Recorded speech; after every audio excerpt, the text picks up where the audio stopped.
Hello, my name is Paul, and I started this YouTube channel to showcase some of the history that I've collected over my lifetime. I'm not a history teacher, I'm not a history professor.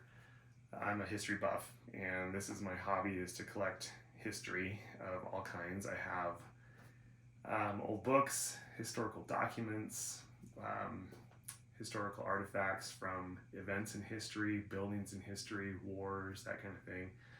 I even have a 100-year-old car that will show up in some of these episodes over time. But today I wanted to showcase one of my favorite books. I've got 3 copies of that book here.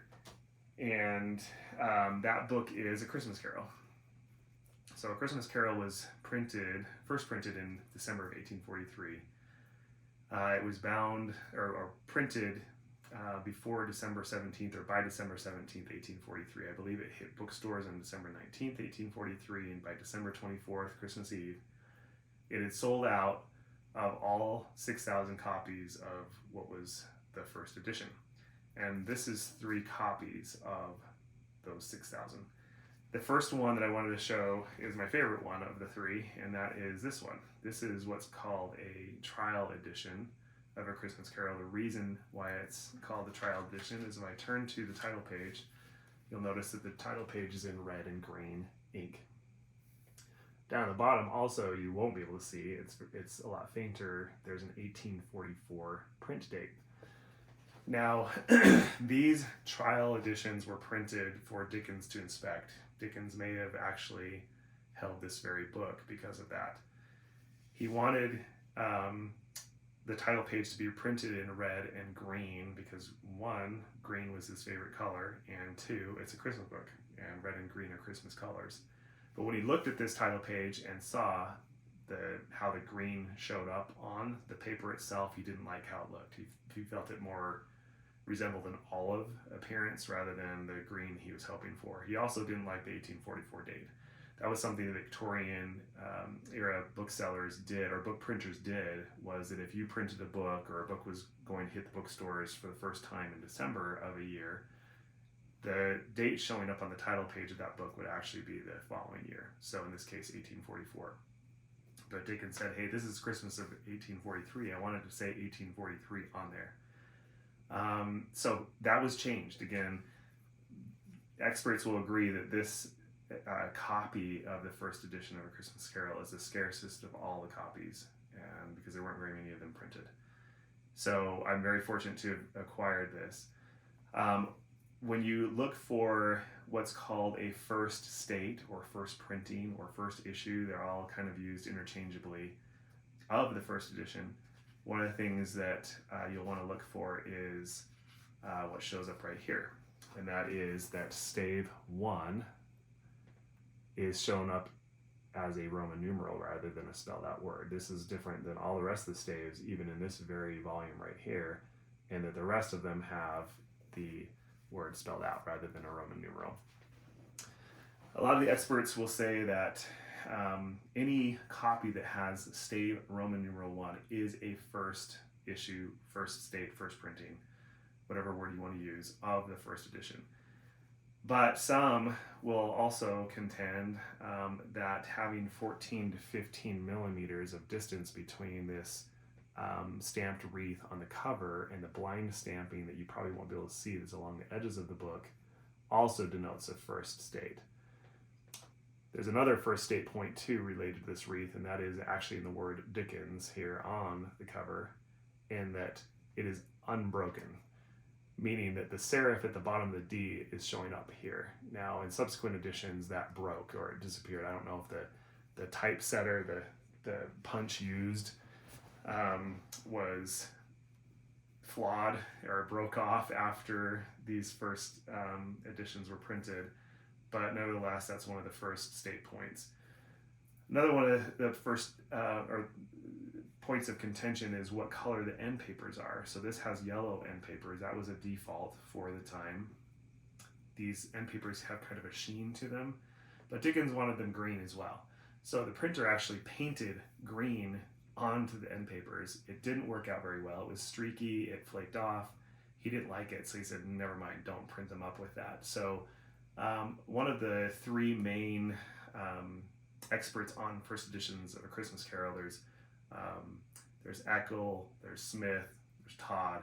Todd says that, hey, the first editions will have yellow end papers because just as this one was printed with yellow end papers, he believed that Dickens decided against the green end papers before they're actually bound up. Now, because those green end papers do show up in editions, first editions of A Christmas Carol, other experts believe, and I find this plausible, that the printer decided, hey, why not just use those up and bind those into some of these first editions and use them up rather than just wasting them.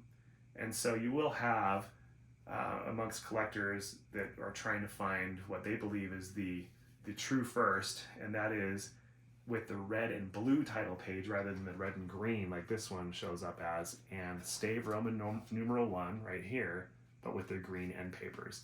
But Todd does not feel that was actually the first state. Now, these other copies I have are the same state. One, this has a Mylar protective cover on it, but this is still in the original cloth, cinnamon cloth binding.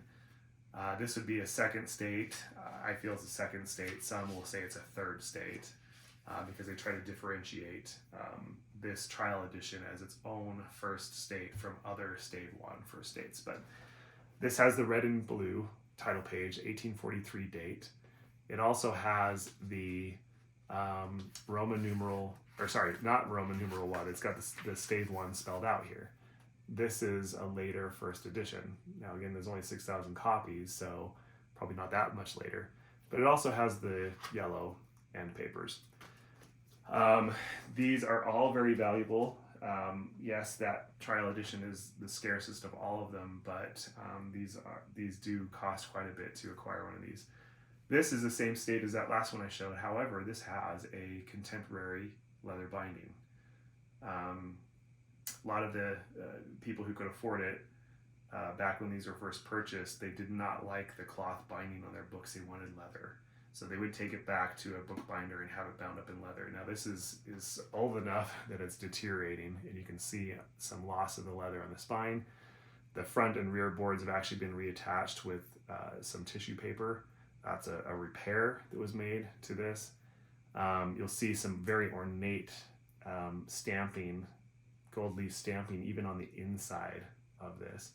But again, if we go to the title page, it's red and blue, 1843 date, and Stave 1 is spelled out rather than a Roman numeral right here. Again, one of my favorite books. They're a little hard to find, a first edition. There were, I believe, 24 editions done in the original binding, the cinnamon cloth binding. I think the 12th edition was done by 1845. Nowadays, all those would have been first editions as well, and a different printing. But to show demand back in the Victorian era, each print run that they did, they would do a different edition number. So if you can acquire a second, third, fourth, all the way up to, I would say, at least 12, if not beyond, as in the original cloth binding of A Christmas Carol, it's still going to cost you a bit of money, and I think it would still be a great addition to anyone's collection of books if that's what they're wanting to have their library resemble. I will show a little bit of the rest of my library, if you want to call it that, here.